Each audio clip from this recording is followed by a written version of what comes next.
Fashion, pedagang besar ya? Kecil, jualan online busana muslim itu dimulai sejak tahun 2015 hingga saat ini. Alhamdulillah berkembang dan berjalan dengan baik, baik sebelum pandemi ataupun sudah pandemi. Mungkin ada bedanya. Sebelum pandemi itu kita sehari bisa menjual sampai 80 piece. Mungkin setelah pandemi ini ada selisih cukup lumayan, tapi Mungkin Bapak ada trik atau tips sehingga bisa survive seperti Bapak dan usaha Bapak ini? yang pasti ya, pertama tuh niat kita mau usaha di bidang ini. Terus kita harus menyelami juga produk yang mau kita jual ini nih, pangsa pasarnya siapa gitu. Anak milenial kah, anak muda ke atas kah, ya pangsa pasar kita perlu Ada prioritas pasar. ada prioritas yang kita harus menyelami banget produk yang kita mau pasarkan gitu. Oh, produknya A, jadi ada segmen pasar yang benar-benar prioritas. Jadi kita tahu, oh pasar kita ini kita harus bentuk model gini. Oh pasar kita kaum milenial, model harus bentuk milenial. Pasar kita orang-orang kolonial, dibentuk harus orang kolonial gitu. Untuk orang tua gitu. Berarti dengan kata lain bahwa Bapak melakukan inovasi di sekitar Anda. Iya. Ada perubahan apapun kondisi di lapangan atau situasi yang terjadi di lapangan, Bapak melakukan inovasi. Iya. Ini perubahan segmentasi pasar. Betul. Karena itu dari situ kunci kita untuk maju ke depan bisa berubah dalam kondisi seperti ini ya. Sampai seperti itu. Kalau kita hanya ikutin nggak melihat pangsa pasarnya kita hanya ini aja, dia barang kita itu mandek gitu. Nggak bisa keluar, ada uang kita, modal kita yang ngumpul di barang gitu. Ya saya rasa ya itu aja sih. Yang pertama yang pasti niat dulu. Baik. Terus kedua, kebetulan alhamdulillah saya muslim. Dari semua usaha yang kita dapat, kita keluarin 2,5%-nya. Itu kunci suksesnya di situ. Insya Allah ada Baru saja jadi berkah dari branding, Allah. Pak. Dengan Itulah seperti itu. Terima kasih Pak Sud atas waktunya. Ini benar-benar ilmu yang sangat bisa kita manfaatkan ya. Nanti akan muncul di di blog spot punya saya pribadi.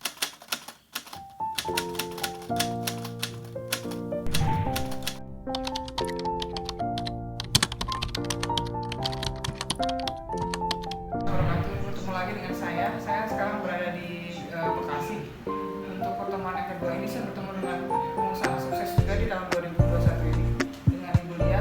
Dia bergerak di bidang transportasi darat untuk pengangkutan alat berat dan sebagainya. Ibu Lia, terima kasih atas kehadirannya.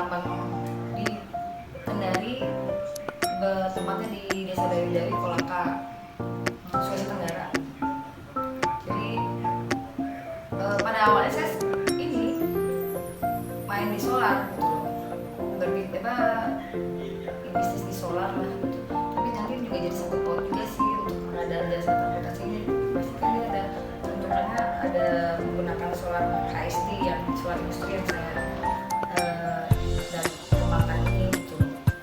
Jadi untuk di masa-masa yang sekarang, masa pandemi ini ya kita harus bisa ini ya, bisa move on loh kalau kata bahasa anak muda sekarang ya, harus bisa mengembangkan diri dengan kondisi yang sekarang. Kita harus bisa kita mencari celah di mana kondisi yang bisa membuat kita bisa mencari makan situ ya, kita di situ aja survive di situ ya aja. gitu. Kebetulan untuk tambang untuk kali ini memang lagi bagus ya, lagi istilahnya banyak orang tuh arahnya ke situ. Terutama kan mungkin pernah Mbak dengar ya masalah Tesla itu ya. Iya baik. Itu kan arahnya ke situ, jadi lagi bagus-bagusnya lah. Jadi dengan kata lain, untuk keadaan pandemi ini, perusahaan Mbak Lia sendiri survive untuk menghadapinya dengan cara Ya, beralih bisnis atau bagaimana? Inovasinya seperti itu? iya beralih bisnis. Saya melihat ini peluang yang ada di sana gitu. Jadi bukan berarti awalnya saya hanya saya bisnis komoditi, ternyata kemarin agak nggak bagus ya di awal pandemi itu, dia sangat-sangat berpengaruh lah. Akhirnya saya mengambil alih yang sekarang mencoba di jasa transportasi. Jadi dengan kata lain bahwa dengan adanya kejadian pandemi ini pun yang hampir 2 tahun lah ya, sudah mau 2 tahun ini, kiat-kiat untuk sebagai pengusaha, apalagi kita kuliah ini pengusaha menengah lah ya, menengah. Jadi dapat dikatakan kemampuan untuk membaca pasar itu Perlu banget dan apa namanya, dan inovasinya itu dilakukan di bidang itu. Jadi untuk membaca pasar tetap dilakukan untuk tetap survive di perusahaan. Itu harus pasti, karena intinya intuisi juga harus jalan ya. Itu perlu untuk berbisnis. Oke, baik, terima kasih Bu Lia waktunya. Baik, sama-sama. Semoga bermanfaat untuk yang lain, kalangan anak muda yang niatnya mau coba bisnis ya. Harus punya ini apa istilahnya? Survival ya. Gitu. Jadi dengan kata lain bahwa survival dan segala macam intuisi untuk berbisnis itu tidak bisa diajarkan di sekolah, gitu. Digali dari pengalaman kita sehari-hari. Merespon segala macam kegiatan yang ada dan merespon segala keadaan yang ada. Betul. Demikian disampaikan, terima kasih atas kesempatannya. Assalamualaikum warahmatullahi wabarakatuh. Pada kuliah sebagai pelaku, bagaimana pertanyaannya? Saya sampaikan sekarang atau bagaimana perusahaan mengatasi masalah yang sedang melanda dunia? Memang di masa pandemi yang bergejolak dimulai dari PT tersebut gitu, dari segi keuntungannya tuh lumayan, sangat lumayan gitu loh.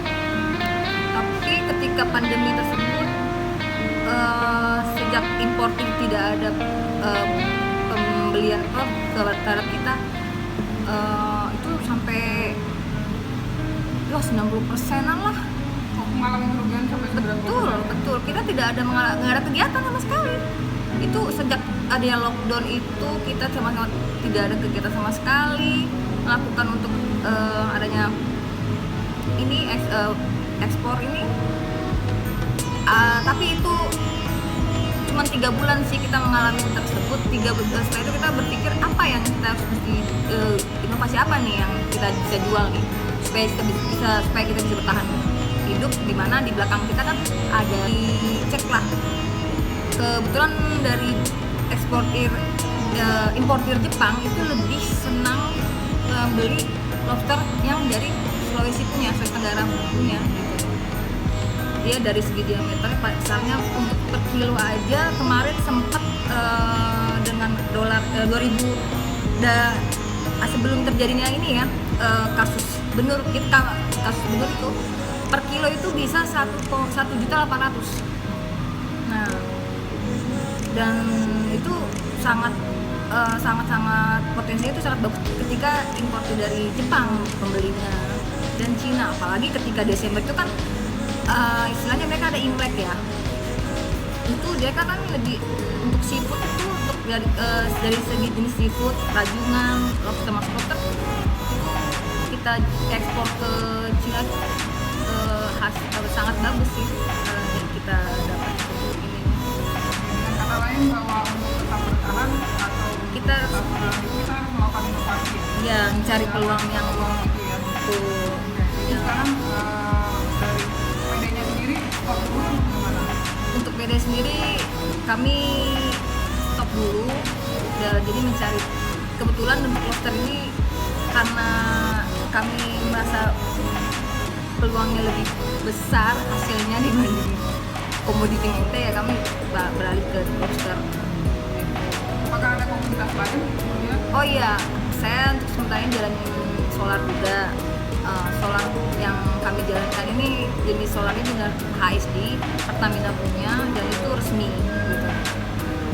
Jadi ya cukup bagus juga sih gitu. Pasaran lokal apa luar? Lokal gitu.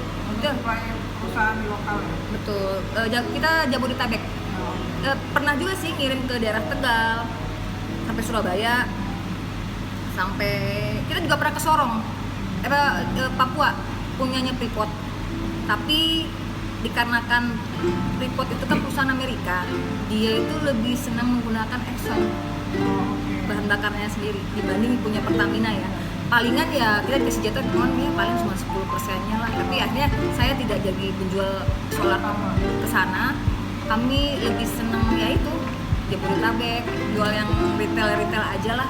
Pabrik juga di Cikarang sangat bagus kan, Cikarang, Kerawang, jalan juga. Untuk kami juga pernah kerjasama dengan Waskita Karya untuk implement jalan tol, jembatan gitu, pernah juga. Apa ada komunitas lain selain yang Ibu sampaikan tadi? Ada juga di komoditas lain tuh cengkeh dan kopi. Kan itu teman saya nih, spesialisnya tentang teman saya nih yang bisa ini menjelaskan. Selamat siang Pak Mulya. Siap. Bisa ikut membantu untuk menjelaskan untuk prospek komoditas cengkeh dan kopi yang tadi Ibu sampaikan. Kabarnya di pasar lokal yang cukup oke ya, boleh dibantu menjelaskan bagaimana potensinya Pak Mulya? Ya, terima kasih Bu Elvi. Ya, kami lanjutkan atas tadi pengertian selama pandemik ini inovasi yang akan kami akan tuju itu kebetulan tadi dibilangkan cengkeh dengan kopi. Tapi untuk sementara kita ke kopinya dulu ya gitu. Kalau masalah cengkeh ini kita benar-benar off karena kebutuhan stok kita juga lagi menurun dan stok menurun. Memang dari petani ini di masa pandemik ini mungkin mereka menahan harga gitu dari cengkeh tersebut. Tapi masalah kopi ini kebetulan kita hanya memasarkan lokal gitu kan. Kita belum tahu sejauh mana gitu kan barang kita ini apakah bisa diterima oleh eksportir yang akan kita tuju gitu kan. Karena kalau kita melakukan eksportir itu dengan ada ketentuan gitu kan. Seperti kita pengujian lab apakah kopi tersebut kadarnya berapa airnya gitu kan, kelayakan Jadi seperti masih ada apa stepnya ya? Oh iya, itu masih jauh gitu kalau kita ini. Tapi insya Allah untuk ke depan gitu kan mungkin kita akan coba gitu kan. Sebenarnya perusahaan kita ini pengen melakukan inovasi gitu, inovasi secara menyeluruh gitu dalam aspek kegiatan semua gitu, semua bidang. Tapi yang kita tahu ini kan sulit di masa pandemik ini gitu, kita untuk bergerak sedikit pun gitu kan selalu dengan ada Kompetitor. apa sih bahasanya kehati-hatian gitu kan, kehati-hatian gitu. Intinya produk yang kita tawarkan yaitu kopi itu masih didomisili oleh produk lokal. Oh, oke. Jadi kopi lokal masih diterima oleh masyarakat lokal sendiri ya? Betul. Oke. Terima kasih Pak Mulya dan Ibu Lia atas waktunya. Terima kasih karena bahan-bahan ini akan saya sampaikan untuk laporan karya milik ilmiah saya di S2 KMI. Terima kasih waktunya. Assalamualaikum warahmatullahi wabarakatuh. Wah.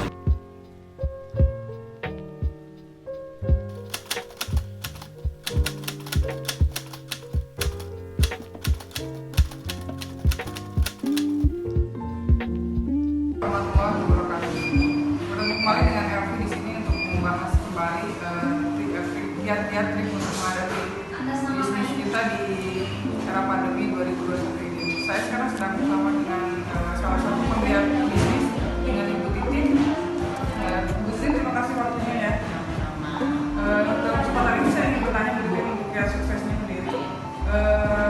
Bisnisnya sendiri bisnis apa ya Bu Titin? Kalau saya sih bisnis di Pakaian ya, tekstil ya. Oh, konveksi. Sejak kapan Bu Titin?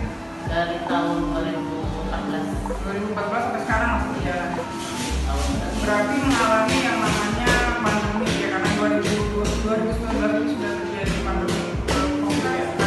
Ada efek nggak kejadiannya terhadap bisnis? kalau efeknya ada sebenarnya yang semua UKM juga ada efeknya, cuma kita kemarin pas pandemi itu awal tahun 2020 pada bulan Maret kita langsung pas kita pandemi itu kan ada yang pakai APD kayak gitu ya. Oh iya.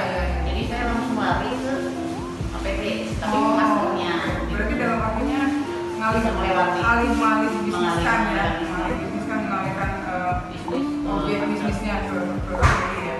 Nah, untuk memperoleh ide atau gagasan untuk ke sana itu ada studi atau riset yang dilakukan atau bagaimana? dan saya lihat di luar negeri udah pakai masker sebelum pemerintah mewajibkan pakai masker. Pas saya lihat berita di luar negeri udah pakai masker, saya langsung bikin masker. Ya, ke APD ya. Nah, untuk memperoleh ide atau gagasan untuk ke sana itu ada studi atau riset yang dilakukan atau bagaimana? Dan saya lihat di luar negeri udah pakai masker sebelum pemerintah mewajibkan pakai masker. Pas saya lihat berita di luar negeri udah pakai masker, saya langsung bikin masker polos. Nah, Bisa kebetulan saya dibuka dulu. Mungkin boleh dibuka biar lebih jelas sebenarnya. Ya nggak apa-apa, pemirsa ya, mungkin mungkin agak pemalu ya buka masker jadi dirinya. Silakan Bu, dilanjutkan Bu. dan langsung Lanjut ya. selanjutnya. Jadi dalam kata lain bahwa seorang bisnismen atau entrepreneur itu diperlukan intuisi atau respon terhadap lingkungan atau kejadian yang terjadi. Mengikuti jadi ya, dalam artian kan tidak boleh kaku ya mungkin. Kemudian inovasi yang Ibu Titin lakukan yaitu beralih ke produk yang lain dari bisnis sebelumnya. Itu berhasil ya? Membantu bergerak di pandemi Sampai ini. saya dapat banyak beberapa proyek dari UMKM. Tadinya kan kalau itu saya membodir gitu, tetap membodir kita pakai yang namanya senyum sebagai masalah motif. Nah itu berhasil. Sampai sekarang itu masih ada beberapa yang masuk dengan bordir atau senyum warna-warni. Dengan kata lain bahwa tetap saja walaupun apapun kejadian yang terjadi di depan kita sebagai bisnismen atau entrepreneur, kita tetap sigap, responsif terhadap kejadian yang terjadi. Jadi memang harus mengikuti ya. Ya, harus ngikutin arus lah ya, membantu bergerak di pandemi Sampai ini. saya dapat banyak beberapa proyek dari UMKM. Tadinya kan kalau itu saya membodir gitu, tetap membodir kita pakai yang namanya senyum sebagai masalah motif. Nah itu berhasil. Sampai sekarang itu masih ada beberapa yang masuk dengan bordir atau senyum warna-warni. Dengan kata lain bahwa tetap saja walaupun apapun kejadian yang terjadi di depan kita sebagai bisnismen atau entrepreneur, kita tetap sigap, responsif terhadap kejadian yang terjadi. Jadi memang harus ngikutin sih ya. Harus ngikutin arus lah ya ibaratnya, kalau apa yang lagi tren saat ini itu yang tidak boleh kaku ya. Kita mungkin begitu atau ada lagi tambahan mungkin untuk para penggiat bisnis yang baru Kalau ada untuk lihat bisnis yang baru sebenarnya saran? sarannya yaitu jangan patah semangat. Coba dan coba, kalau gagal itu bukan itu kalau gagal itu sukses gitu. jadi gagal itu adalah sukses yang tertunda ya. Untuk pemerintah, Untuk saran untuk pemerintah sendiri ada? untuk pemerintah tetap kurangin ekspor impor akhirnya kurangin. Soalnya UMKM kalah saing dengan impor. Oke, baik. Terima kasih waktunya Bu Titin. Iya, Senang sekali dapat ilmu yang bermanfaat ini. Sama-sama. Nanti akan tayang di channel YouTube saya Elvis Harimau Official. Terima kasih teman-teman atas waktunya dan jangan lupa untuk menyaksikan video saya selanjutnya. Assalamualaikum warahmatullahi wabarakatuh.